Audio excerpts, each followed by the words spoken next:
Cet épisode est commandité par Long & McQuaid Vaudreuil-Dorion. Vaste gamme d'instruments en ligne et en magasin. Prix, choix et personnel exceptionnel, le plus grand détaillant d'instruments au Canada avec plus de 80 magasins à votre service. Et par Ricky Lovato, chanteur et musicien, aussi propriétaire du studio d'enregistrement Studio Alpha pour la réalisation musicale d'artistes et de bands. Et Toiture Pro, plus de 40 ans d'expérience pour refaire vos toits à neuf. Nous avons également Jessica Proux Photo, photographe exceptionnelle et partenaire du Sofa Rose.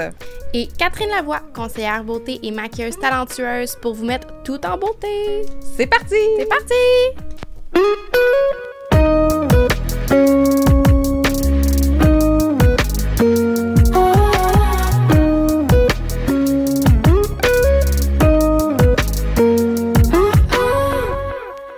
Catherine et moi sommes heureuses de vous présenter notre toute première édition de la retraite Bel et bien dans ma peau.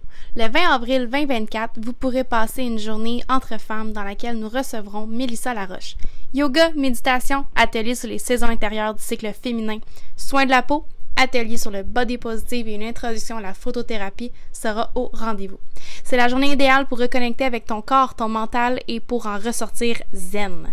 Pour plus d'informations, allez dans la description de l'épisode ou écris-nous. Inscription dès maintenant.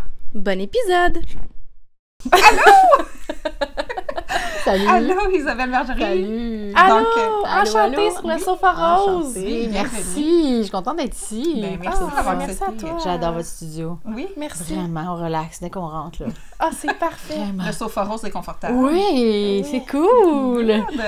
Donc, Isabelle, nous, on se connaît déjà. Donc, j'ai eu l'honneur de te maquiller sur des plateaux de tournage. Ouais. Fait que c'est comme ça qu'on s'est connus. Puis là, ben, là, on se voit dans un autre contexte, puis c'est vraiment le fun. C'est le fun, c'est toi qui m'interviews. Oui, exactement. C'est génial. Alors, C'est deux bien la vie, animatrices, ouais, c'est le fun. Oui. Beau projet, votre Sofa Rose. Ah, hein? merci Ben, beaucoup. Vraiment, continuez. Merci. Yes.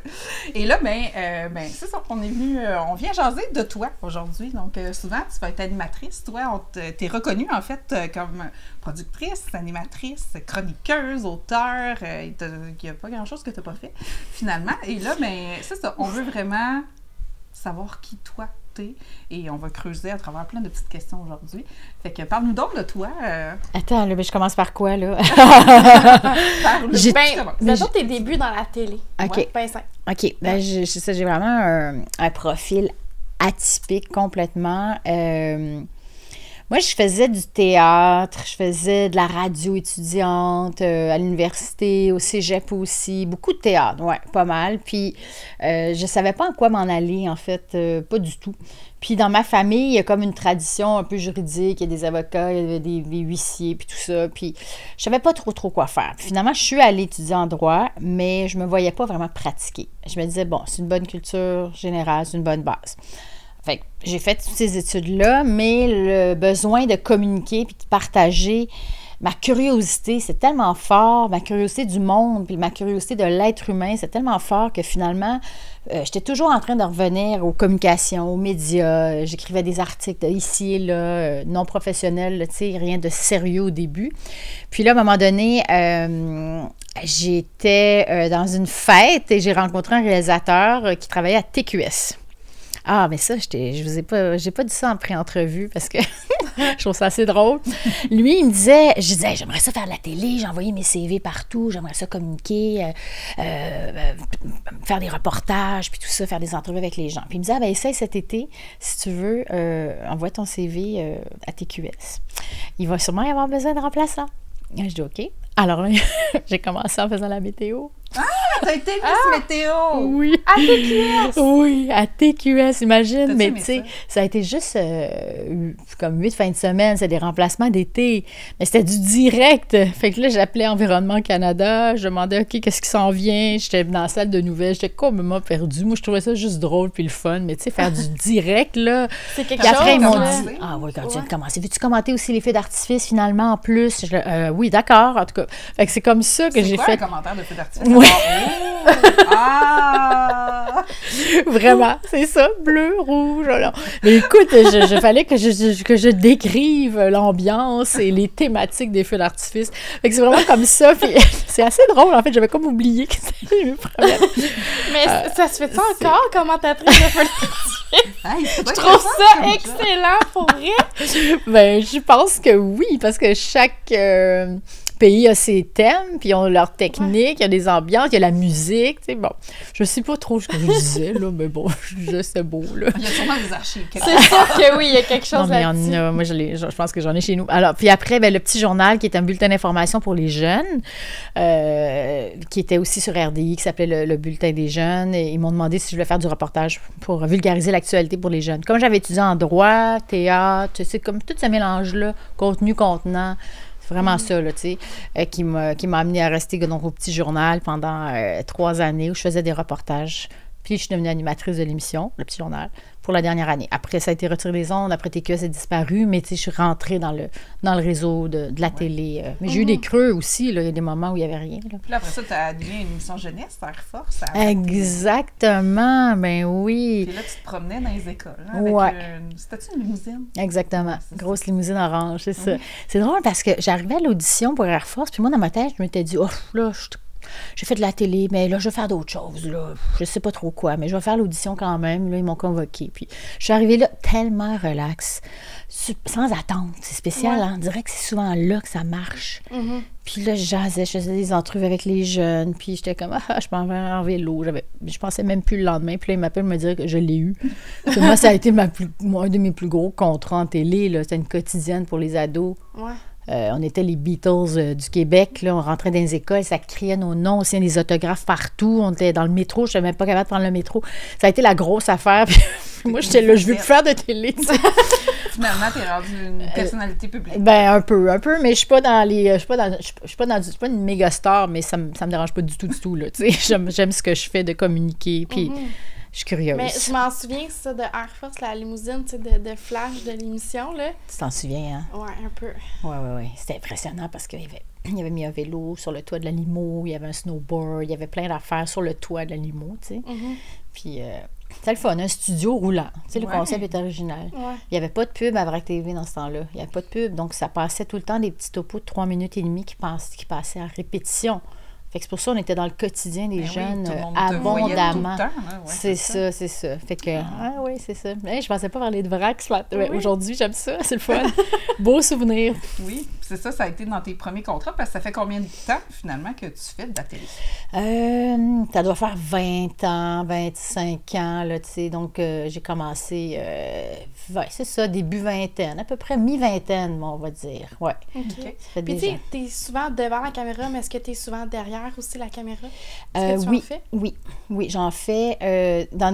J'ai accepté des contrats de recherche, puis je trouve ça super le fun aussi, de creuser. Mettons une émission, je vais chercher des invités sur un sujet précis, des sujets, par exemple la criminalité, là, tout ce qui entoure la criminalité, ça m'a toujours intéressée parce que quand je disais en droit, je n'étais pas très heureuse, honnêtement, mais le droit criminel, là, je trouvais ça le fun, tu sais. Fait que c'est comme la petite adrénaline, là. C'est ça, de comprendre l'esprit criminel. Finalement. Oui, c'est ça, exactement. Là, ça mettait un petit peu de piquant, là, tu sais. Je trouvais ça bien plus fun que des hypothèques. Oui. Droit des biens, servitude de passage, les études de droit. Moi, c'était contre nature pour moi. Je l'ai fait quand même, puis je suis allée contre ma nature, puis je pense vraiment que j'en ai tiré profit à long terme. Des fois, il faut aller contre nature, je pense, mais pas trop longtemps. On s'en rend compte, puis après ça, on s'en va dans notre exactement, c'est ça. Donc, finalement, comme c'est toujours... Mes études de droit sont toujours, c'est sûr, c'est dans mon CV, ça fait partie de ma vie, puis je m'en suis servi par moment quand j'ai moins de contrats télé, par exemple, où là, il y a une émission en lien avec la criminalité qui m'appelle, tu nous aides à faire la recherche, faire des entrevues d'avocats pour parler de procureur de la couronne, de victimes, des histoires de... Donc, j'ai commencé à faire de la recherche de plus en plus, puis j'aime ça, tu fais des entrevues téléphoniques, c'est aussi intéressant, tu sais, t'es pas devant la caméra, t'es chez toi, tu fais des rapports de recherche. Puis après, j'ai été invitée à scénariser, tu sais, c'était ça un petit peu mon chemin. Je leur ai dit, en fait, j'aime ça faire la recherche, mais j'aimerais ça scénariser.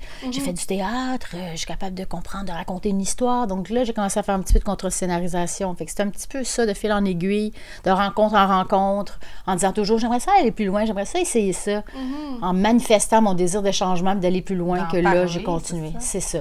Mais finalement, c'est une bonne question parce que c'est vrai que des fois, tu es devant la caméra, des fois, tu es au micro, mais en télé ou dans ce domaine-là, surtout au Québec, c'est vraiment important d'être versatile, de pouvoir faire plusieurs choses. Ben, le nombre de comédiens que, dans le fond, ils finissent réalisateurs ou caméramans ou cadreurs ou, tu sais, n'importe quoi, là. Oui. Il y en a plein qui finissent par faire d'autres choses. Mais c'est des forces, tu sais, de savoir plein de choses. C'est des forces pour tout dans la vie, en fait. Là, je suis en train de scénariser un balado, puis j'écris pour l'animatrice des trucs. Puis comme moi, j'anime aussi, je comprends un peu plus ce qu'il faut mettre. Tu sais, je comprends les questions, je comprends les liens. Tout ça, c'est relié. Tout est dans tout. Tout est dans tout, oui, c'est vrai. C'est une expression que je C'est vraiment laid, hein? Non, mais je le dis souvent. Oui, hein? Oui. Mais d'ailleurs, on parlait de criminalité. Tu as animé un balado qui parle de la criminalité féminine au Québec, en fait. Oui. Puis, tu voudrais-tu nous en parler un peu? Sûr. Nous, on trouve ça super intéressant. Oui, vraiment intéressant. Tu sais, on parle souvent de la criminalité homme, c'est ce qu'on voit le plus, mettons, aux nouvelles, tu sais, ces réseaux, tout ça. Oui. Mais tu sais, femmes, on a eu une émission il n'y a pas longtemps, tu sais, sur la criminalité femme. Ben, c'est tellement tabou, là. Oui, c'est très tabou. Beaucoup. En fait, j'étais... parce que on peut peut-être en parler plus tard, mais tu sais, je suis aussi une grande voyageuse, fait que je fais beaucoup de chroniques voyages depuis quelques années. Là, il y a eu la pandémie. Alors là, les voyages, oublie ça, les articles sur les voyages, les chroniques, on n'en parle pas. Puis de toute façon, je voulais pas juste me spécialiser dans un truc. Je veux dire, je veux proposer des sujets, là, les criminalités féminines, ça m'intéresse beaucoup parce que c'est un phénomène ultra marginal, justement. Fait que là, j'ai proposé un concept à Audio, Radio-Canada Audio, faire un podcast sur la criminalité féminine. Et puis, je me suis inscrite à un cours en criminologie à l'Université de Montréal, en pandémie, un cours virtuel. C'était très pénible, honnêtement, un cours virtuel. J'ai pas trippé. Mais là, en plongeant dans ce cours-là, j'ai dit, wow, c'est vraiment intéressant. Fait que là, je proposais ce sujet-là à Radio-Canada. Ça a été accepté comme sujet. Puis là, il fallait trouver quelle histoire on allait raconter. Et il n'y en a pas tant que ça, tu sais. Ouais. Là, c'est là qu'ils m'ont dit, mais Monica Lamitraille, Monica Proietti, braqueuse de banque des années 60. Au début, je me disais, je trouve que c'est un peu connu à cause du film de Céline Bonnier, mais en même temps, langue sociologique, faire parler les criminologues, les psychologues, les spécialistes, et le contexte historique aussi. Je dis, on va aller au-delà du fait divers ou de l'histoire sensationnelle de Monica. Ouais. Fait que là, c'est ça que j'ai mis comme angle pour audio. Puis là, let's go, on est allé avec 3 épisodes sur Monica Lamitraille. Puis ça m'a permis de creuser un peu plus sur la criminalité féminine, en effet. Là, je suis en train de voir qu'est-ce que je vais faire comme prochain. Je ne sais pas encore quelle femme je vais présenter. Puis... Mais c'est tout à notre honneur, hein? On n'est pas des criminels, les femmes, hein? Non, c'est comme, bonne chose. Sérieusement, là, dans les chiffres, j'ai pas les statistiques. Là. Je ne suis pas l'expert, je ne suis pas la professeure, mais si je me souviens bien, on était dans les 4% de la criminalité à travers le Canada, c'était commis par des femmes. Ah oui, hein? Puis très souvent, c'était des crimes non violents. Les femmes sont pas violentes, commettent très, très peu de meurtres, d'agressions violentes. Qu'est-ce qu'on dit un crime non violent? Par exemple, ça peut être des vols. Des vols pour la subsistance de sa famille, c'est souvent ça. Ça peut être de la fraude aussi. C'est ça qu'on remarque, c'est que souvent les femmes commettent des crimes, c'est souvent pour faire vivre ses enfants. Comme un peu le cas de Monica. C'est ça, c'est souvent ça qui revient. Dans les chiffres, là, vraiment en termes de meurtre, par exemple, c'est très, très rare les femmes. C'est souvent... il faudrait que je replonge un peu dans mes données, là, mais vol, fraude, en tout cas, je me souviens plus exactement, mais ça reste très rare. Alors, c'est pour ça même que j'ai de la misère à trouver des histoires. Parce que, tu sais, des fois, on entend des histoires crapuleuses, mais souvent, c'est des femmes qui ont des problèmes de santé mentale, tu sais. Les meurtres envers ses enfants, puis tout ça, puis j'ai comme pas envie d'aller là-dedans. Là. Non. Ouais, non, ça, c'est... Non, c'est ça. C'est très triste et... très lourd, là. Très lourd, ouais, c'est ça. Mais tu sais, ça peut être des voies de fait, par exemple, ça peut être des agressions, mais beaucoup, beaucoup moins violentes que ce que les hommes peuvent commettre. OK. Alors, ouais, fait que vol. Fait que 3 épisodes qu'on peut écouter sur Ouais, audio. sur audio. Ça s'appelle Criminel pour l'instant. Là. Puis là, après, c'est l'histoire de Monica Proietti. Je suis en train de faire d'autres recherches pour voir là, ça serait quoi le prochain. Parce que ça va être...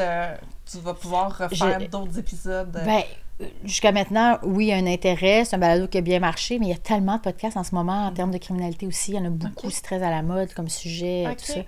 Fait que faut juste que je présente un autre cas fort, une autre histoire de femme forte qui se raconte bien, tu sais, où il y a des choses à dire. Là. Puis c'est tout le temps au Québec? C'est comme je veux, en fait. C'est juste qu'il faut que ça soit en français.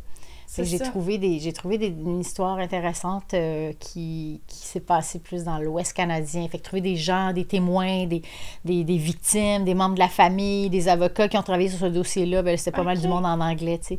Ouais, là, tu fais des recherches, tu te mets au téléphone, puis tu vas lire les articles, puis là, tu vas dans les archives. C'est vraiment intéressant. Ça doit être excitant c'est ça, de découvrir quelque chose, de faire « Oh, wow, c'est ça qu'il me fallait » ou... Puis d'aller à la source des gens. Complètement. Bien, ça a été quelque chose parce que Monica Lamitraille, Monica Proietti, elle a un enfant qui a participé à mon balado. Là. Fait que lui, il a toute son histoire, sa version des faits. Il avait comme 7-8 ans quand sa mère s'est fait tuer par les polices. Wow. Tout le contexte de la misogynie. Oui, c'est ça. C'était très rare, une femme braqueuse de banque. Là. Elle n'en avait pas. Là. Elle était comme vraiment, comme on dit, badass. Badass, effectivement. Oui. Ça peut pas faire autrement. Puis j'ai adoré aller dans les archives, à la Bibliothèque et Archives nationales du Québec, où là, tu es avec les microfilms. Là. Tout n'est pas sur Internet, tu sais. Fait que tu vas dans les... Là, tu fais rouler les microfilms, puis là, tu vois les articles de 1938-39 quand la police la recherchait. On cherche une femme braqueuse de banque. Wow. C'est bien avant Internet, là. Ben oui. Ça, c'est trippant, là. J'en parle, je suis comme, j'ai mal aux joues, là. Je suis tellement chourie, là. Oui, puis ben, c'est ça, tout en lien avec le droit et tout ça, mais tu as une émission à Savoir Média. Oui. Donc, que tu connais. Que je connais, oui. Oh. Et puis, ben, puis on va voir de droit aussi. Oui, là. c'est ça. Donc, au bout des droits. Oui. Et puis, ça aussi, c'est un concept que c'est toi qui as amené. Oui. En fait, j'ai beaucoup d'idées. J'ai tout le temps en train d'avoir des idées dans ma tête. Fait que, à un moment donné, il faut que ça sorte, puis je les envoie. Puis je trouve que, en regardant les commentaires des gens sur les réseaux sociaux, en remarquant, par exemple, c'est un jugement de la Cour d'appel, Cour supérieure, Cour suprême, les gens vont commenter, puis souvent, je trouve que les gens écrivent n'importe quoi, puis ils ne comprennent pas bien le système de la justice. Je ne veux pas dire que je le comprends super bien moi-même, là, mais j'ai quand même étudié un peu là-dedans, puis je me dis, mon Dieu, il y a une méconnaissance, là. Fait que je me suis dit, éducation juridique, on parle d'éducation financière dans les écoles, on parle de bien manger, mais connaître le monde du droit un petit peu, la base de comment ça fonctionne, notre système, il me semble que c'est un minimum. Tu sais. Fait que j'ai proposé un concept à Savoir Média qui part vraiment d'histoires de citoyens qui se sont rendus à la cour, qui se sont battus pour leurs droits, qui expliquent leur parcours avec émotion. Pardon. Donc, je dis que... Oui, donc je pars à la rencontre des gens qui me racontent leur histoire à la cour, avec émotion, avec beaucoup d'humanité. Puis, parallèlement à ça, dans leur histoire, on intègre des entrevues avec des avocats qui nous expliquent le droit, mais simplement vulgarisé, tu sais. On ne va pas trop dans le trop complexe, là. OK, pour que le commun du mortel comprenne les termes, pourquoi qu'une décision a été prise, mettons. Entre autres, c'est ça. Okay. Exactement. Puis comment tu t'y prends si tu veux défendre tes droits, si tu as des pépins, si tu as un vice caché, si tu veux louer un chalet. Si tu veux louer un chalet, c'est ça. Catherine, elle a fait le maquillage sur plusieurs épisodes. Alors, elle a pris plein de choses aussi. Oui, vraiment. L'émission est très intéressante. Là. Moi, je m'enlignais là-dedans, vraiment dans l'inconnu. Puis, vraiment intéressant. Fait que la deuxième saison sort au mois de mai. Exactement, oui. Donc, on recommence avec la diffusion. Donc, on est en montage en ce moment, là. En fait, ça va être 10 histoires à peu près dans toutes les sphères du droit. Ça peut être criminel, ça peut être civil, ça peut être droit du logement, droit du travail. Puis ce qui est bien, c'est que c'est ça, c'est la réalisatrice et son chum à la caméra sont super dynamiques, sont flyés, ils mettent de la couleur, puis c'est ça que je voulais. J'ai dit, le droit, là, ça peut être très plate. Moi, honnêtement, je l'ai vécu à l'université par moment. Oui, c'est pas toujours beige, on n'est pas obligé de le mettre. Non, ou brun, tu sais, on voit ça brun, genre, Exactement. Ben oui, c'est ça. Mais là, avec toute la signature visuelle, qui ont mis cette équipe de réalisation-là, de Mimosa Film. C'est tellement le fun, tellement dynamique, touchant, la musique est bonne. Je suis vraiment contente. C'est au-delà de mes attentes, honnêtement. J'ai écrit le concept, puis je l'ai envoyé. Puis ça tombait bien. Il y a le timing aussi. Si vous avez des projets, il y a plein de facteurs qui font qu'un projet va marcher ou pas. OK. Fait que, tu sais, mettons, au commun du mortel, là, nous autres, mettons, on appelle... on a un concept. Radio-Can, on a un concept. Oui, c'est ça. On peut-tu le faire ou il faut absolument avoir un pied dans la place? Non, bien, en fait, vous pouvez. Je pense que, là, mettons qu'on parle du Sofa Rose. C'est-tu notre référence? Bien, ça, ou n'importe quoi. Ouais, là, Bien, je pense que de partir d'un concept qui a déjà des racines, comme le Sofa Rose, c'est sûr que ça aide. Il faut passer par une boîte de production, les approcher, leur envoyer le concept, puis ensuite, eux, vont approcher le diffuseur. Donc, ça va être Radio-Canada, TVA, Évasion, Casa, Vrai, whatever. OK. C'est comme vous l'écrivez. C'est quoi le concept? La signature visuelle, ça peut ressembler à quoi? Des exemples d'invités. Là, tu mets les liens de ce que vous avez déjà fait en ce moment. Vous présentez une petite courte bio des animatrices, des conceptrices, un beau petit document. Flac, ça envoie un diffuseur. Idéalement, protégez votre concept. Fait que ça, si tu veux le déposer à la Sartec. OK. Oui, la Société des auteurs de radio et télévision. En tout cas, je ne sais plus de la suite, mais ça, c'est tu le protèges. Ou bien tu l'envoies par la poste, puis il va y avoir un seau, ou bien tu vas le porter là-bas. Sofa Rose, c'est un concept qui vous appartient. Puis après, vous pouvez le soumettre à KO TV, plein de boîtes de production, puis ça fait son bout de chemin. Ça vous dit quelque chose? Ça va peut-être revenir à l'émission, mais dans quelque chose de encore plus glamour, peut-être. Oui. Ça va être un vrai sofa. Oui, c'est ça. Ben là, écoute, c'est déjà très bien ce que vous faites, là, les filles. Merci beaucoup. Oui. Moi, j'adore très ça. Contente. Les initiatives comme ça, là, c'est tellement beau à voir, puis moi, je vous encourage tellement à continuer, là. Merci. Puis vous êtes écoutés, puis vous le faites, puis à un moment donné, on n'attend pas après les autres, puis let's go. Vous avez même fait un lancement, que moi, j'ai pas vu, mais je trouve ça vraiment original. Il y avait un bel appui autour de vous, non? Oui, pour vrai, énormément. On était même surprise de tout comme l'amour qu'on a eu face au Sofa Rose, tu sais. Fait que non, on était vraiment contente. Ouais. Dans notre région, je pense qu'il n'y a pas assez de podcasts féminins pour les femmes, etc. Fait que en français. En français. Fait que c'est pour ça qu'on voulait vraiment initier ce projet-là. Puis, tu sais, puis je suis arrivée juste comme ça à Catherine. Je disais, hey, Kat, faire un podcast, t'aimerais-tu ça? Elle me dit, ben ouais. Je dis, OK, on le fait. On est de même, nous autres, on fait souvent des choses comme ça. Oui, c'est vrai. OK. Puis en plus, si déjà vous entendez bien, vous travaillez bien ensemble, tu sais, c'est... ben oui, c'est parfait. Alors voilà, ça me fait plaisir d'être ici, vraiment, là. Je suis vraiment contente que tu sois aussi. Puis t'aimes notre petit studio. Ah oui, c'est cool, vraiment. Yes. Puis, tu as parlé de ta fibre de voyageuse.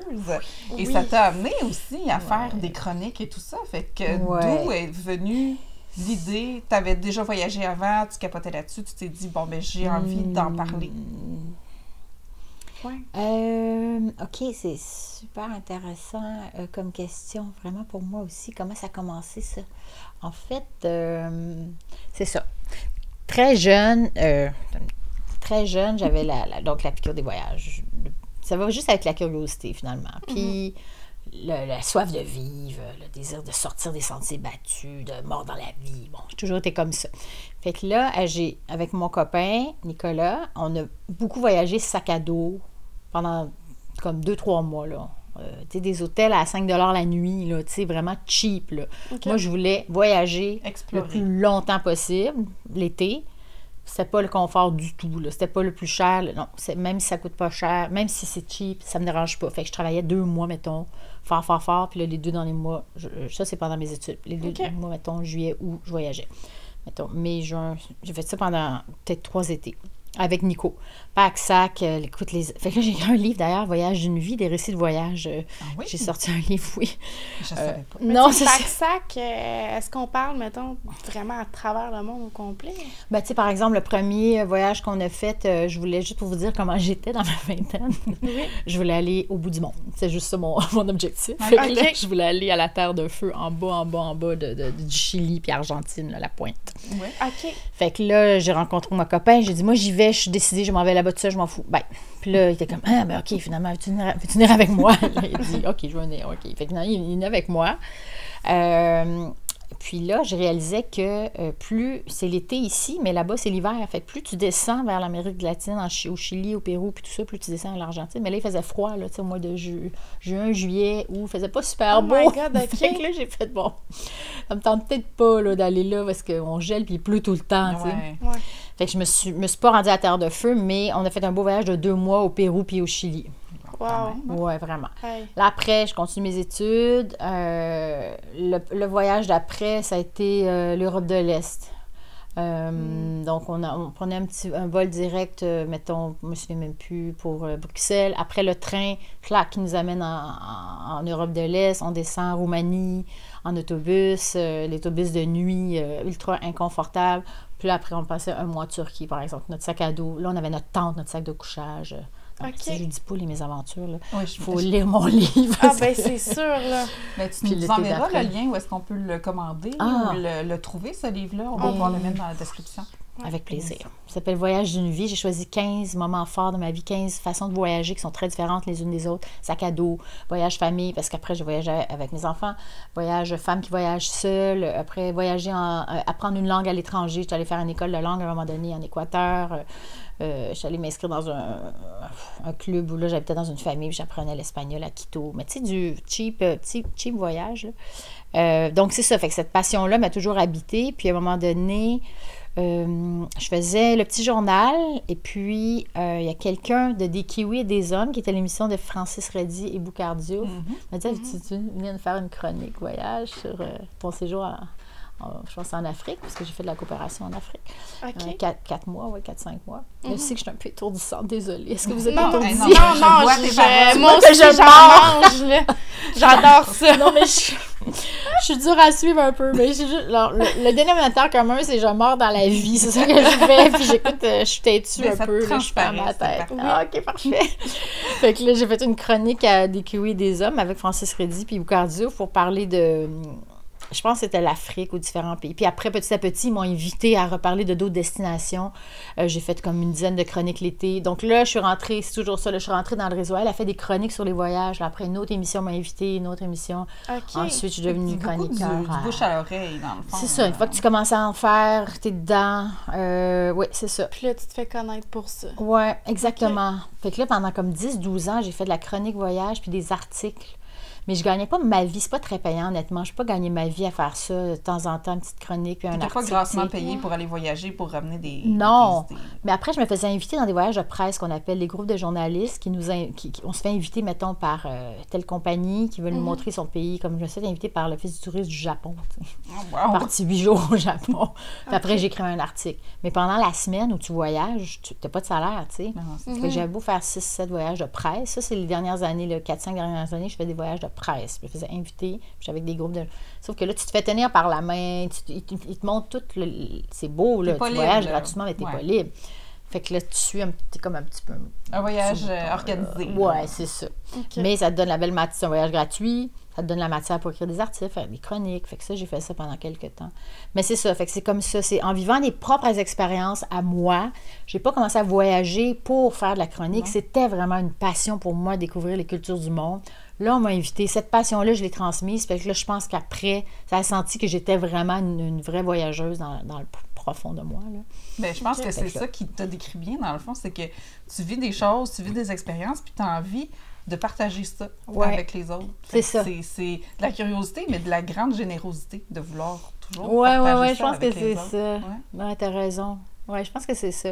Je pense vraiment que les voyages, on parle maintenant de ça comme un luxe, parce que c'est cher, oui, peut-être c'est plus cher et tout ça, mais je pense qu'il y a moyen de voyager pas cher. Il faut sortir des tout compris qui sont vraiment des attrapes, là, honnêtement, là. Pour une semaine, des fois, c'est aberrant. Puis je pense vraiment que ça nous aide à évoluer, de découvrir d'autres cultures puis d'autres mondes. Ben, tu sais, je mange bientôt, je vais aller en Europe. Puis comme, j'ai dit à mon chum, c'est pas vrai qu'on va faire des gros hôtels, des choses comme ça. J'ai dit, on se loue une petite voiture, puis on s'en va juste découvrir. J'ai dit, moi, j'aimerais bien ça qu'on soit invité par une maman italienne à aller manger sa spaghetti chez eux. Quelle bonne idée. Oui, tu sais, j'aimerais aller voir les ça. locaux. Aller voir les locaux, je veux découvrir. Je dis, oui, c'est sûr qu'on va aller voir le Colisée de Rome. Là. Ben Je veux le voir.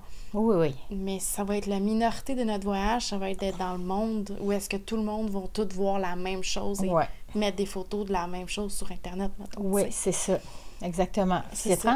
Tu sais, il faut sortir des sentiers battus, mais il faut juste... on a tendance, c'est sûr, à suivre là, le courant puis un petit peu le troupeau, là, c'est sûr. Puis moi aussi, en fait, je suis allée en Italie en famille. J'ai amené mes enfants en Italie il y a 2 ans. Puis oui, on est allé voir le Colisée puis le Forum, puis c'était magnifique. Puis Pompéi, je voulais voir ça, mais boy, j'ai trouvé ça cher. Oh boy, mais tu sais, je suis tellement contente de leur avoir montré ça, mais on n'a pas loué d'auto, on a essayé de prendre le transport en commun. Ça a été toute une aventure. On s'est fait arrêter parce qu'on n'avait pas composté. Tu sais, quand tu rentres dans un bus, avec ton petit coupon, il faut que tu fasses clic dans la machine de l'autobus. On n'a même pas eu le temps de le faire. J'étais tassée dans l'autobus, puis tout le monde était collé. Et puis là, j'ai comme pas eu le temps de m'étirer le bras. Ça a pris 2 secondes. Il y avait les contrôleurs qui sont venus nous épingler un gros ticket aux 4 touristes. Non! Tellement déçue. Alors, voilà, on vit la vraie expérience. Oui! Bien, après ça fait des super belles anecdotes pour faire un livre. Oui, c'est ça. Oui, c'est ça. Un autre livre. Oui, c'est ça. Puis lequel pays que tu as visité, que c'est vraiment ton coup de cœur, là, que tu nous dirais, tu as une place à aller, voilà. En fait, en ce moment, le pays, moi, qui m'a le plus marqué dans mon expérience de vie, ça a été le Mali. Mais en ce moment, ça va pas bien au Mali, puis c'était un peu extrême comme expérience. Fait que, tu sais, je vais pas dire comme moi, ma tante Berthe va au Mali. Elle va peut-être pas triper, là. Bon, mais ça a été pour moi, puis en ce moment, malheureusement, c'est un pays où c'est pas déconseillé d'y voyager. Mais si je me ramène à plus actuellement, le Vietnam. Oui. Ouais, j'ai fait un voyage de 2 semaines toute seule au Vietnam il y a 4 ans. OK. Ça, c'était vraiment un rêve, là. J'ai tout organisé, mon voyage toute seule, puis j'ai trouvé que les gens... allée toute seule dans une place où ils ne parlent pas français, ni anglais, ni aucune langue qu'on connaît. Non, c'est ça pas... Tu es allée là toute seule, puis let's go, il va.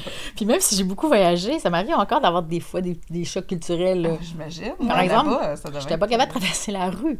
Il y a comme 2000 mobylettes devant toi qui traversent à toute vitesse. T'es comme au coin, t'es jamais, puis tu peux pas traverser la rue. J'étais complètement figée, là. J'étais comme, qu'est-ce que je fais ici? Je vais rester ici toute ma vie. Je vais attendre de photographier. Puis c'est une petite madame vietnamienne avec un beau petit chapeau conique qui est venue me voir avec un petit clin d'œil, puis elle m'a pris par le bras, elle trouvait ça bien drôle, puis elle, let's go, on fonce. Puis oh my God! Les scooters vont nous contourner, on traverse la rue de même. Ah ouais, hein? Aïe, j'en revenais pas. C'était drôle. J'étais vraiment comme gelée, là, tu sais, au coin, là, je te laisse faire 1 heure, je suis pas capable de traverser. Oh, ça n'a pas d'allure. Mais le Vietnam, honnêtement, les gens sont fins, il y a beaucoup de monde qui parle anglais. Tu peux laisser ton cellulaire sur la table pendant que pendant que tu travailles ou tu manges, puis il n'y a pas de vol, je me sens en sécurité, les femmes sont en sécurité là-bas. Okay. J'ai tellement aimé ça, tu manges ultra bien, il y a des temples un peu partout, tu peux aller dans la baie d'Along, c'est un endroit touristique, là, c'est sûr, mais c'est très beau faire un tour de petite croisière là-dessus, sur ce. Ah non, j'ai adoré ce voyage-là.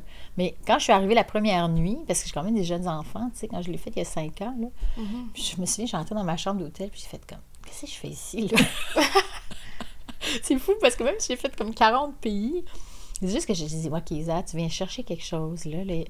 Qu'est-ce que je viens chercher, là, ici? Oui, je vais écrire des articles, je vais faire des chroniques, je vais me chercher de la matière pour mes articles, mais je me suis vraiment demandé fondamentalement, c'était quoi, là, mon besoin, là, j'allais combler, là. Tu l'as-tu trouvé, ça? Comme au courant de ton voyage, ce que tu faisais là, t'as-tu pu répondre à cette question-là? Oui, je l'ai. En fait, dès le lendemain, dès que j'ai commencé à marcher dans la ville, j'ai retrouvé mon grand sourire, puis mon émerveillement, mon désir de voir la beauté du monde, puis de le partager après à autrui. Tu sais, c'est revenu, là. Okay. J'étais vraiment fatiguée. J'étais prête à traverser la rue. Oui, il y avait des petites frustrations. Le décalage horaire. Exactement, c'est ça. Puis je voulais juste aller manger au resto l'autre bord. J'avais super faim, puis je n'étais pas capable de traverser la rue.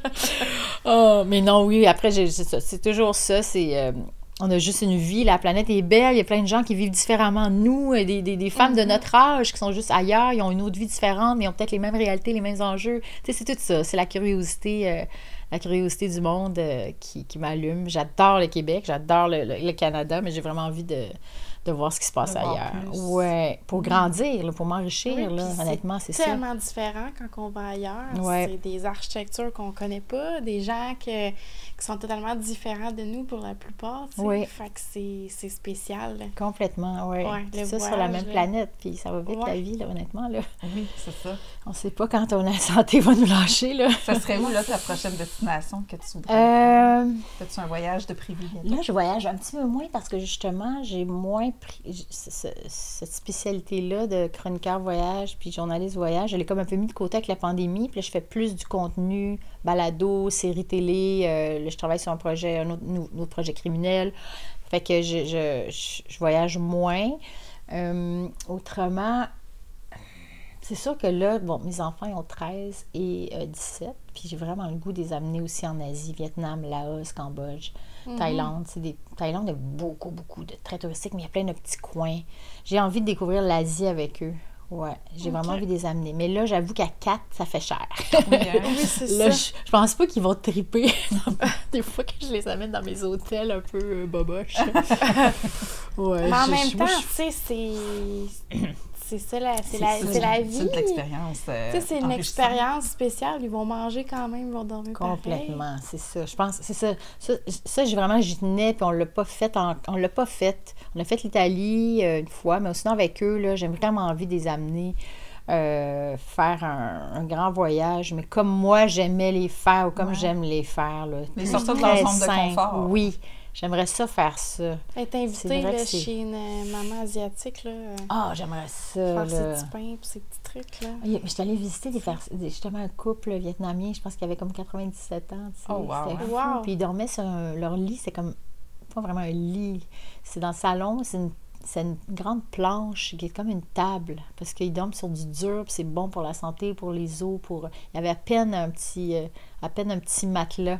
Ah, Puis ouais. Puis moi, j'aime ça dormir sur du dur, là, dans la vie. Ça me fait que pour mon dos, pour le corps, c'est mieux que du tout mou, là. Ouais. Comme un lit d'eau, là. C'est pas vraiment super. C'est pour ça que c'est plus à mode. Une fois, j'ai essayé ça, c'est tellement pas confortable. Non, j'aime pas ça. C'est pas bon non plus. C'est frais, en plus. Oui, c'est ça. Ça existe encore, c'est vrai. Je sais pas. Mais je sais que c'était vraiment la mode, genre 90. Oui, c'est ça. Mais ça m'avait marqué de voir ces gens-là, 97 ans, qui habitaient encore dans leur maison ancestrale ensemble et tout. Puis, bon, on n'a pas pu communiquer, c'est sûr. Ils ne parlaient pas français ni anglais. Puis, ils étaient très sourds, là aussi. Là. Puis, bon, ça va pas bien. Il y avait un bon dos, mais il y avait beau. plus de oui. C'est ça. Ah, mais 97 ans, les deux. Oui. Tu sais, ils vivaient comme... Ils étaient encore autonomes dans leur maison. Puis je pense que peut-être que la famille était comme pas loin, tu sais. Il y avait une maison qu'ils gardent en famille, tu sais. Puis eux autres, ils avaient leur coin. Mais je pense que les petits-fils étaient pas loin, là. Ça, j'ai adoré ça. Quand même, oui, quand même. Ouais, tu sais, ici, on je vais vous montrer une photo, là. Oui. Ben oui. Avec l'âge, ma mère arrête pas de dire qu'elle perd un pouce par année, genre, là. Eux autres, ça faisait plusieurs pouces qu'ils perdaient. Oui, exactement. Oui, ça a été mes Vietnam. Ou sinon, dans les voyages marquants, là, j'ai pas parlé de celui-là parce que je suis en train de l'oublier, mais j'ai fait un trek de longue durée au Groenland. Oh, wow. Ouais. J'ai été invitée par une agence qui s'appelle Les Caravaniers, qui organise des voyages à randonnée, là, ou kayak ou randonnée, de tous les niveaux, partout à travers le monde. C'est une agence québécoise. C'est génial. Wow. Puis là, je disais, moi, je veux faire ça. Fait que là, je me suis entendue, puis j'ai écrit un article dans Le Devoir sur ce voyage-là. Puis, fait que c'était 2 semaines au Groenland à marcher à peu près 7-8 heures par jour, à monter notre tente à tous les soirs. Puis bon, il y avait notre guide qui cuisinait super bien. C'était un ancien chef, fait qu'il s'est mangé camping, mais bien mangé, là. C'était génial. Puis, ben, il y avait des Inuits du Groenland qui déplaçaient notre matériel en bateau parce qu'on longeait les fjords, on marchait le long de l'eau. Ça devait être incroyable. En fait, on marchait pendant 7 heures, là, puis là comme flotte. Là, tu vois au loin, là, les gros barils bleus où tu as toute ta nourriture, puis tu as tout l'équipement, les tentes et tout ça. Ils ont laissé là, fait que là, faut qu'on se rende là-bas, tu sais. Là, on marche, puis après, bon, on cuisine, on monte notre tente, on dort. Le lendemain matin, on fait la vaisselle. Ben, là, on fait la vaisselle le soir, le matin, le déjeuner. Tu sais, c'est vraiment le 2 semaines d'aventure, avec un 3 jours en autonomie. C'est-à-dire un 3 jours où tu amènes tout. Sac de couchage, tente, matelas de sol, brûleur, nourriture, tu amènes tout. Sur ton dos. Où là, il n'y a personne qui te... Ouais. Oh Où là, il n'y a my God. personne qui te... Puis tu sais, je suis une fille quand même en forme, mais je suis pas une athlète, là, mais les gens dans mon groupe, c'était tout du monde de 60, 65, super en forme, Puis il motivés. faisait quand même. Ouais, ils faisaient ça, tout. wow. Il y avait quelques personnes, 2 personnes qui avaient 70. ok. Des gens qui aiment ça faire des randonnées de longue durée, des retraités qui partent une fois par année faire des voyages de même. Oh, c'était tellement inspirant. J'ai Ok. rencontré des gens de plein de générations, on a jasé. Me semble. Ouais, ça, c'est un de mes plus beaux voyages à vie, le Groenland, honnêtement. Wow. C'est fou, pareil. vraiment Je parlais fou. du Mali, l'Afrique de l'Ouest, puis là, le Groenland. C'est tellement opposé, non? Mais c'est ça la beauté. Puis tu vois, dans tout ce que tu dis là, j'ai juste le goût d'amener mon appareil photo puis de faire plein de clics, genre. Mais là, la photographe en toi, tu serais comblée. Ah là. ouais, Je vais te ouais. montrer mes photos du Groenland. C'est fascinant. Les glaciers, les marchés sur les Ah, glaciers. c'est sûr, hein. Ah, t'aimerais ça. Faisais-tu vraiment froid? Tu sais, tout le monde Non. pense qu'il fait comme... Moins 1000. Ouais, c'est ça. Mais nous, c'était... C'était-tu en juillet? C'était en mai, donc il faisait souvent comme 15 degrés. Ah, c'est ok. Ouais, c'était au confortable. printemps. Oui, oui, c'est ça. OK. On n'était pas dans la... C'était pas du camping d'hiver. OK. Ça, j'avoue que je ne l'ai pas fait encore. Je regarde des vidéos pour l'instant. C'est ça mon expérience. Camping d'hiver, je suis pas prête encore de dormir dans les moins 40 avec les manteaux spécialisés, chauds, ça. C'est ça. Faut que je fasse attention, là. Faut pas que je devienne non plus trop... Puis ton mari, Ouais. ton chum là-dedans, des fois, il se dit-tu, tabarouette, elle va-tu slacker? Ben, tu sais, il me connaît bien, oui, mais j'ai découvert... La passion des voyages, ça vient de... C'est avec lui, tu sais. Ouais. Tout ça, ça s'est développé ensemble. Fait que je pense qu'il me connaît bien, il n'est pas étonné. Puis, tu sais, pendant longtemps, ces voyages-là, pendant 10 ans, c'était beaucoup pour le travail, c'était pour des chroniques, c'était pour des articles, tu sais. Donc, je combinais, c'était pas juste je m'en vais, je m'en vais en voyage Ouais, pendant c'est 2 ça. mois. Mais lui aussi, elle a la piqûre des voyages, puis il a juste hâte d'en faire, là. Mais le prochain, c'est ça, j'aimerais vraiment ça, faire un beau... Mais là, c'est dur d'organiser les voyages avec les horaires d'école. C'est pas évident. Fait que c'est ça, là, qu'on veut faire un voyage chaque ado en famille avant que les enfants ne veulent plus voyager avec nous. C'est ça, hein? C'est ça Parce que qui- ça peut aller plus Ouais. vite qu'on pense. Ça Parce va qu'à plus vite. 17 ans, ça arrive, là. Oui, c'est ça. Ouais. Ouais. Ouais, je vais essayer de la convaincre là, pour un petit dernier. Là. Ah, pourquoi pas? Je suis certaine que oui. Ah oui. Ouais. Mais Hey, en même temps, tu sais, tes parents t'amènent en voyage, go, Oui, c'est ça. tu sais. Ouais, c'est ça. Ouais. Mais c'est parce qu'ils ont peur qu'on les énerve, qu'on leur demande toujours de lâcher leur téléphone. On les laisse C'est à la comme- maison au début avant de partir, ça Bonne réglerait idée. le problème. Mhm. Amenez un petit appareil, là, tout le monde. Oui, Ouais, c'est c'est ça. Mhm. Prenez vos photos comme ça. Puis si on revient au Québec, ben, Oui. récemment, tu as sorti un livre aussi. Oui. Donc, un livre qui est juste ici. Oui. Ah. Alors, on a Histoire des leadership, Ouais. qui est tous des leaders québécois, finalement. Veux-tu nous en parler un peu Bien de ton livre? sûr. Hey, ça me fait plaisir de vous parler de ça, qui est une grande réalisation pour moi, en fait. Oui. C'est une éditrice que je connaissais parce que j'avais déjà travaillé avec elle, qui m'a contactée parce que l'Institut de leadership, qui est une école qui existe depuis 10 ans, qui forme des jeunes, ben, pas seulement des jeunes, mais des gestionnaires, des entrepreneurs ou des gens qui ont envie de réaliser des défis, donc qui les forment au leadership. Mais leur façon de travailler, c'est en encourageant le partage des connaissances avec des leaders d'expérience. Fait que c'est comme ça que tu apprends, disons, tu développes des outils pour bien gérer des équipes, par exemple, pour amener tes projets à terme et tout ça. Ça s'appelle l'Institut Leadership. C'est vraiment chouette. Ça fait 10 ans que ça existe. Et pour leur 10e anniversaire, ils ont voulu sortir un livre avec 16 grands formateurs qui travaillent pour eux, qui ont des conférences, des formations un peu partout à travers le Québec. Ils se sont dit, ben là, on va leur demander de me raconter un moment fort de leur vie et qu'on apprend des notions en matière de leadership à travers leur récit personnel. Donc, l'éditrice, celle donc qui a publié le livre, elle m'a contactée, elle m'a dit, est-ce que tu aimerais ça? Faire 16 entrevues avec ces gens-là, puis écrire un récit, un moment fort de leur vie. J'ai dit, mon Dieu, wow! Là, elle me dit, c'est qui? Là, il y a 3 anciens premiers ministres du Québec là-dedans. Pauline Marois, on a Jean Charest. Exactement. Puis On a- Pierre-Marc Johnson, exact, Ouais. qui est, juste Aussi. là. On a Jessica Arnois, on a des Bruni champions. Surin. Oui, c'est ça. Ouais, des champions olympiques. Donc, finalement, j'ai parlé avec ces 16 personnes-là, Pierre Bruno, Hubert Lacroix, Sylvie Bernier, Jessica Arnois, Pierre Lavoie, en tout cas, c'était Lorraine Pintal. C'est vraiment intéressant. C'est difficile un peu parce que il y en a qui ont 50 ans d'expérience dans leur vie, qui ont réalisé des grandes choses. Tu sais, la politique familiale de Pauline Marois, là, elle a commencé à penser à ça en 1980, quasiment. Wow. Imagine-tu? Moi, il fallait que je lui demande un moment fort de sa vie, qu'elle me raconte ça dans les détails.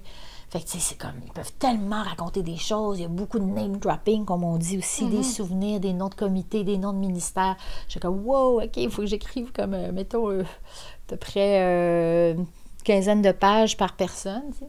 Fait que là, je me suis dit, je suis capable. Tu aurais pu faire un livre sur chaque personne. Complètement, ben oui. Mais il y en a d'ailleurs là-dedans qui ont un livre sur leur vie et 2 et 3, là, tu sais. Donc, ça a été vraiment un beau défi. En fait, comment je procède, c'est que j'enregistre la discussion. Parfois, je fais faire des verbatim, pas toujours. C'est-à-dire que, ou bien tu l'enregistres avec un logiciel qui te transcrit le contenu, ou bien quelqu'un l'écoute, tu engages quelqu'un qui va l'écouter, qui va tout écrire exactement ce que la personne a dit. Je le faisais pas tout le temps. Des fois, c'est moi qui écrivais tout pour être sûre là, de bien les citer. Là.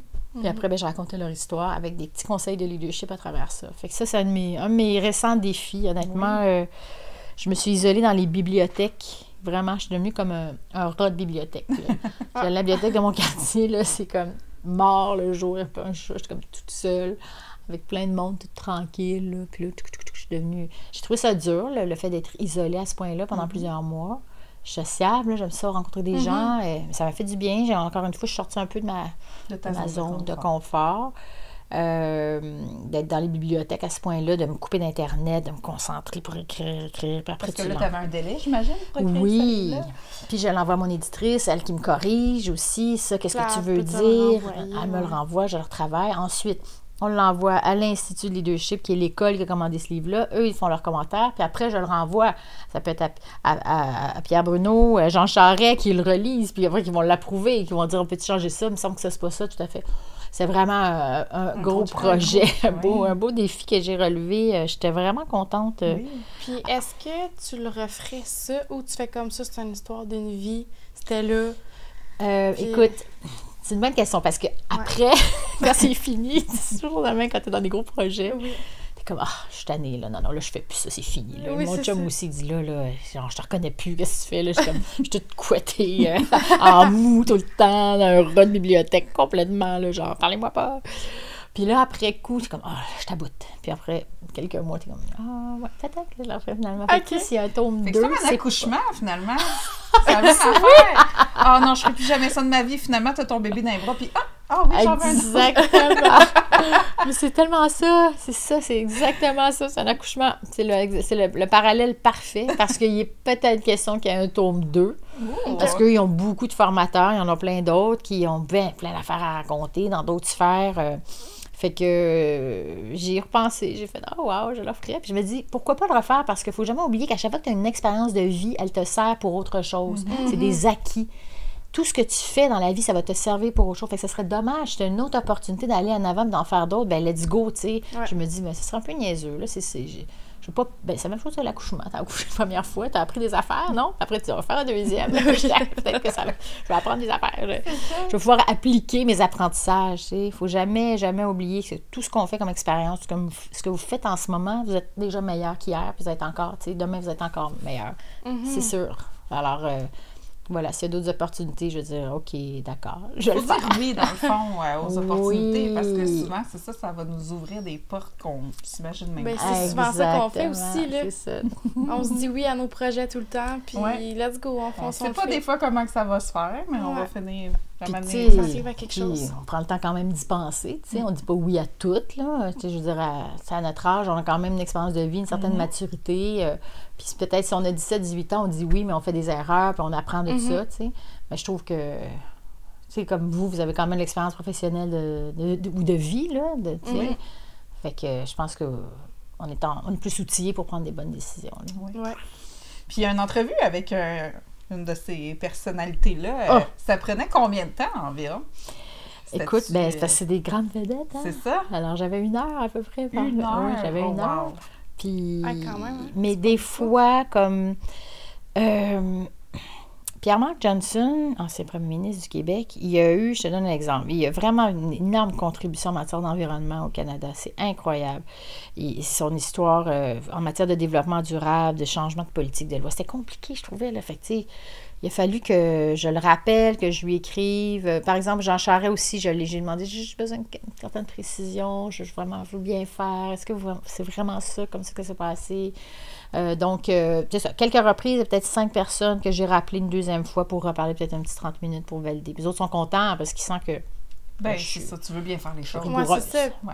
Oui, puis que leur histoire va être vraiment bien écrite, puis que ça sera pas de n'importe quoi non plus. Exactement. Non, il faut bien les citer. Ah non, je vous dis que chaque virgule, chaque mot a été approuvé dans ce livre-là. Ben oui, hein?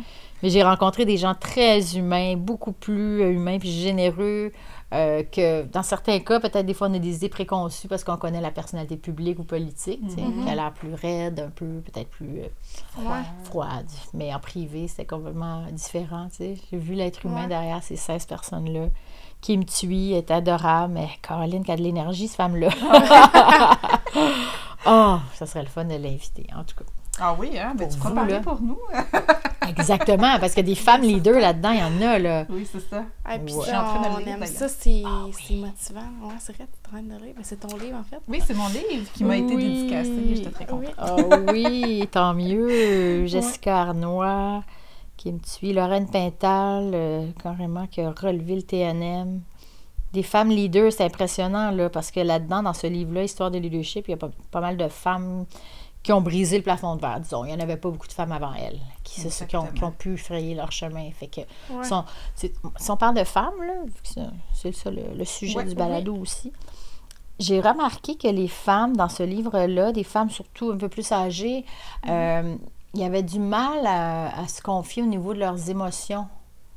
Plus, comme si elles ont dû toujours se protéger pour être fortes. On était dans leur énergie masculine, là, vraiment plus action. Plus exactement. Mais en même temps, je les comprends parce qu'au niveau de la sphère publique, une femme qui dit ses émotions puis qui les exprime, bien souvent elle est représentée comme une femme faible, comme une personne qui n'est pas forte. C'est ça. Alors qu'on va se le dire que c'est le contraire, quelqu'un qui assume ses émotions, c'est une personne qui est forte, tu sais. Tellement, oui. Fait que ces femmes-là, c'est sûr que c'est ça. Puis surtout, à une époque, tu sais, mettons Pauline Marois, que je veux dire, sûrement qu'elle a été élevée comme ça, elle, dans sa vie, là, parce que c'était ça. Tu sais, moi, aujourd'hui, je lève pas ma fille comme ça pantoute, là. Dis-les tes émotions, sors-les. Exactement. Pour que ça change. Puis les hommes, là-dedans, dans ces grandes personnalités-là, politiques notamment, il y en a 2, là, à un moment donné, ils me racontaient un souvenir de leur vie, puis qui ont versé une larme, là, qui étaient émus, là, qui m'ont dit, là, j'ai pleuré à telle situation de ma vie, puis j'étais comme, ah, c'est spécial. Puis là, je demande, mettons, à des femmes, qu'est-ce que vous faites? Racontez-moi un moment où vous êtes un peu découragé, vous avez baissé les bras, c'est quoi vos outils pour vous relever? Puis elle était comme, non, moi, je me suis jamais découragée. Moi, c'est go on. Moi, j'ai pleuré une fois, le lendemain matin, on continue. OK, mais là, je veux pas qu'elle go on, let's go. Y a-t-il d'autres choses? Fait que plusieurs femmes, j'ai pas le découragement facile. Là, non, moi, je me décourage pas. Moi, je suis pas une fille qui pleure. Voyons donc. Alors que les hommes, il y en a plein qui ont osé me dire, moi, j'ai pleuré. Puis même 2 fois, il y en a qui ont versé une larme en me racontant une histoire personnelle. C'est drôle. C'est intéressant, hein? Oui, vraiment. Je suis comme, dommage, les gars, ils peuvent pleurer, mais là, c'est pas signe de faiblesse. Les femmes, c'est la vie à l'envers. Oui, c'est ça. C'est en train de changer, là, je pense, là, vraiment. Ils sont quand même plus de 60-70 ans, ces femmes-là. Là. C'est ça. Oui. Wow! Est-ce que je jase trop, là? Ben non, il y a tellement de... Mon Dieu, on pourrait parler de tellement de Ben oui. Ouais. Je sais pas, par rapport aux femmes, tu sais, mettons, là, t'en as-tu interviewé des femmes criminelles? Tu sais, si on revient un peu dans cette sphère-là, t'en as-tu rencontré? T'as-tu déjà fait affaire, justement? Ou qui était ex-criminel, ou qui était sorti, ou tu sais, whatever, là.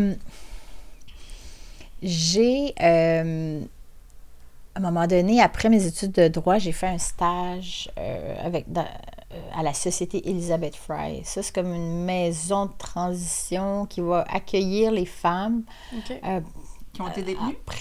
Qui ont été détenues ou bien qui s'en vont à la cour, par exemple, qui ont été condamnées pour quelque chose, puis il y a une période de transition, ils vont dormir là une nuit.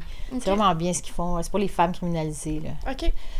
Donc là, j'avais fait après mes études de droit, comme j'étais un peu perdue, j'ai dit, let's go, je vais essayer ça, ça a l'air intéressant. Donc, j'ai accompagné quelques femmes à la cour pour jusqu'à une présence. La fille, elle me dit, ben là, je me fais incarcérer, puis j'ai un chat à la maison, il y a quelqu'un qui va s'en occuper, je sais pas quoi faire, j'ai pas de cellulaire.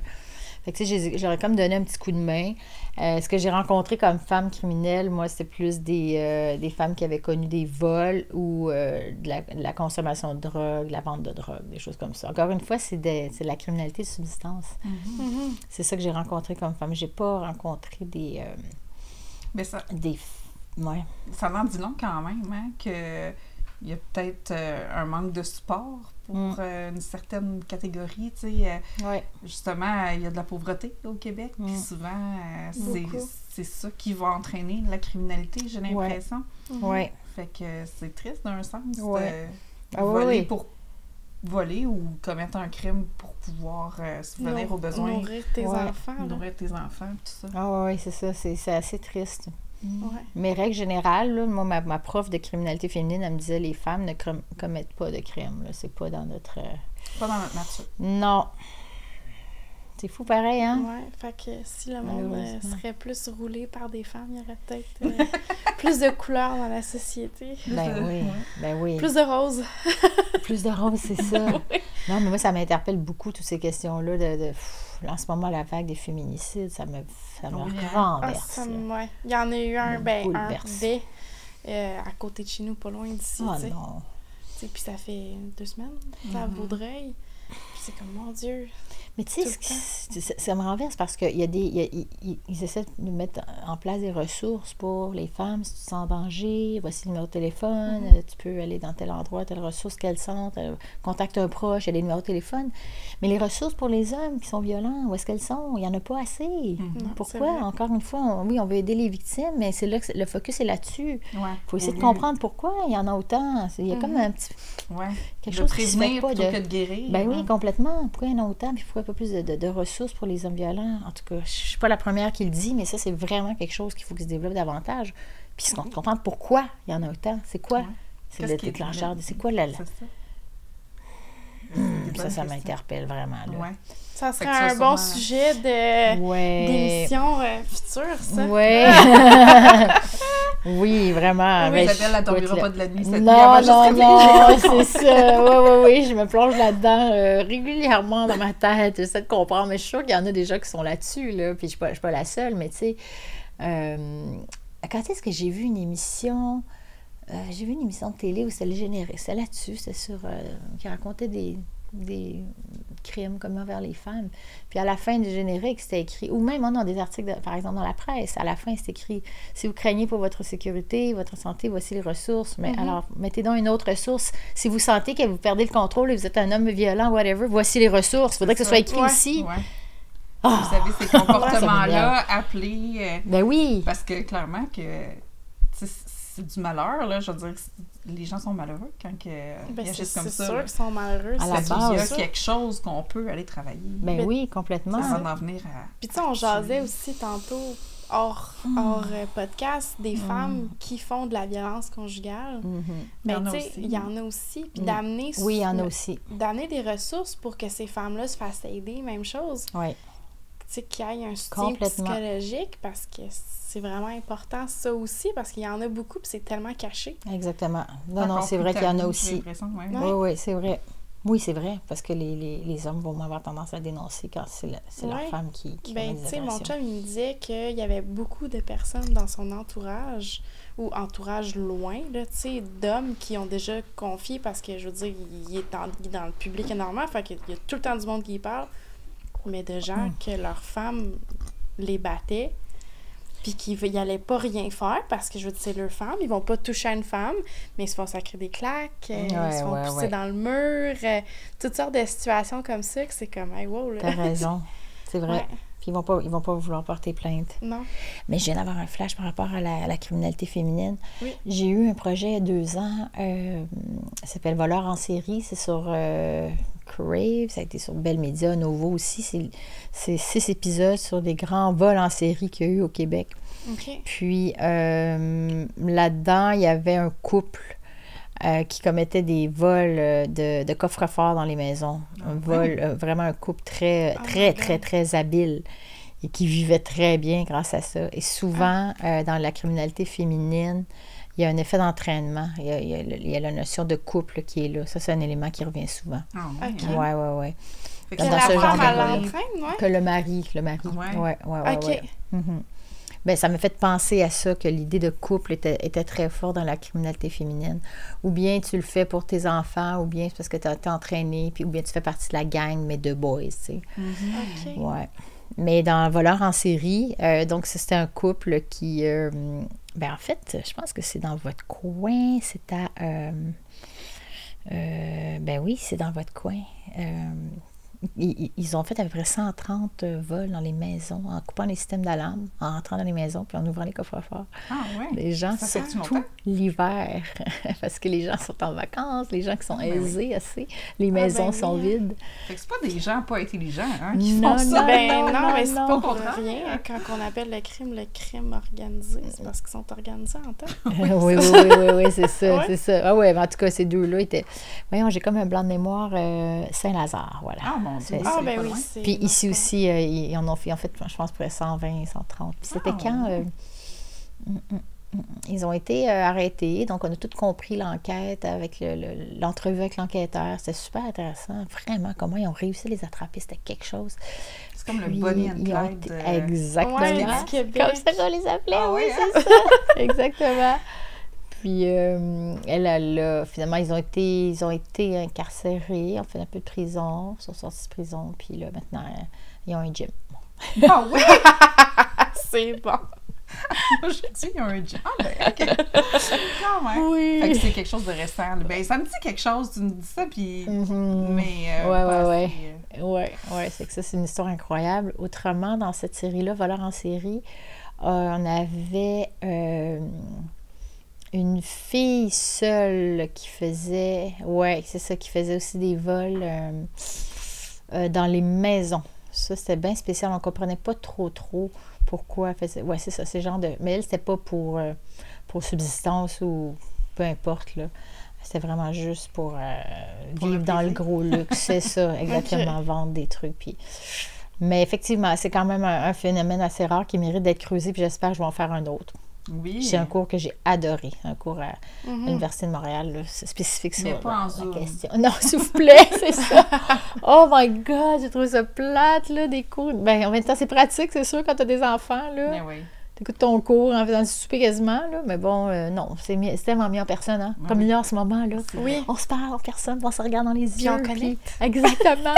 Oui. C'est sûr. Mais moi, je trouve que, honnêtement, parenthèse, là, avant qu'on termine, là, je trouve qu'il y a beaucoup de jeunes que j'ai remarqué de mon entourage sont toujours sur leur téléphone. C'est le mode de communication numéro 1 quasiment. Puis il y en a qui ont de la misère à nous parler et à nous regarder dans les yeux. C'est vrai. J'en reviens pas. Je commande, il ne faut pas quand même perdre ça, là. Non, c'est tellement important. C'est comme on se parle, on se regarde. C'est la base. Mais oui. Moi, j'en rencontre des jeunes, des fois, je jase, puis il a toujours la tête basse, le regard vers le bas, une espèce de malaise. Alors.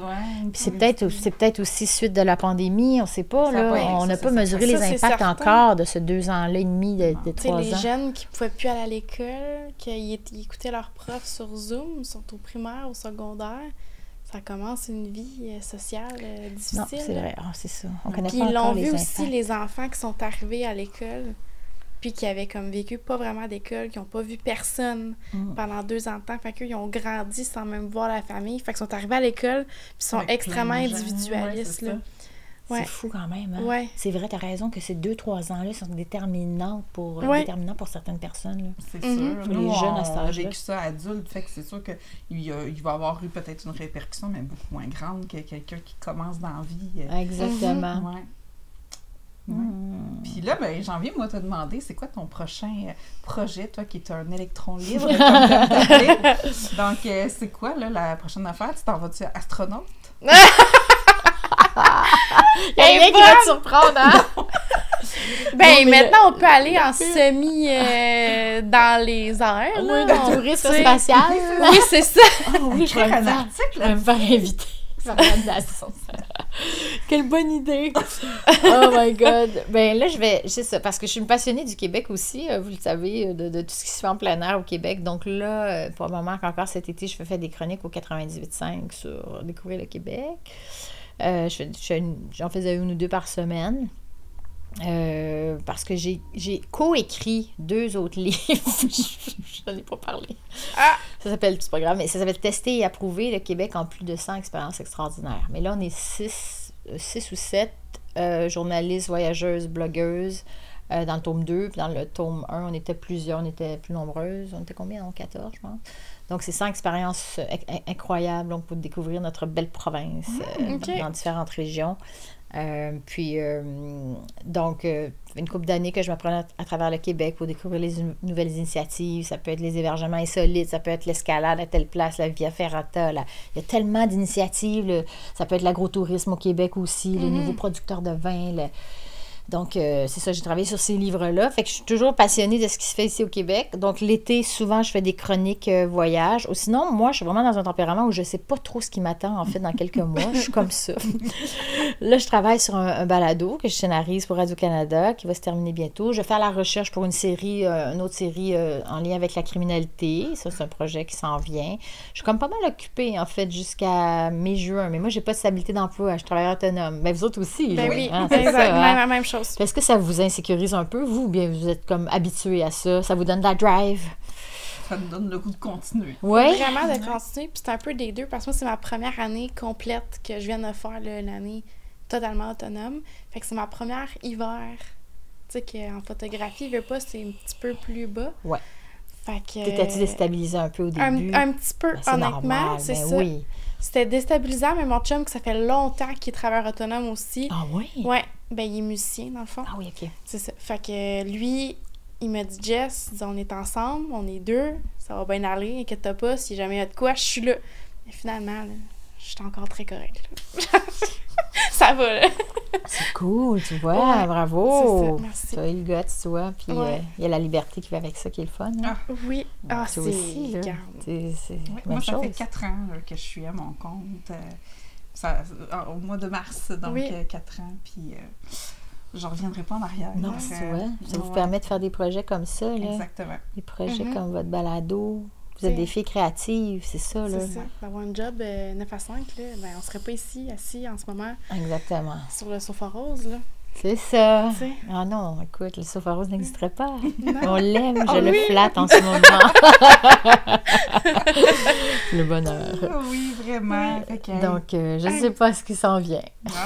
J'adore ça. C'est sûr qu'on va te voir ou qu'on va t'entendre. Oui, en tout cas, oui. Ben là, au mois de mai, là, la nouvelle saison, ça va sortir au bout des droits. La nouvelle saison va savoir médias au bout des droits. On va pouvoir mettre le lien aussi pour aller Oui, on va mettre le lien de ton site web. J'imagine même à partir de ton site, tu as tout. Oui, il y a pas mal d'affaires dessus. Là. Il n'est pas tout à fait à jour parce que j'arrive pas trop là, à le mettre à jour en ce moment. Je manque de temps, mais oui, c'est ça. J'essaie de temps en temps de mettre mon... Ça devient comme un gros CV, finalement, mon site web. Oui, là, c'est ça.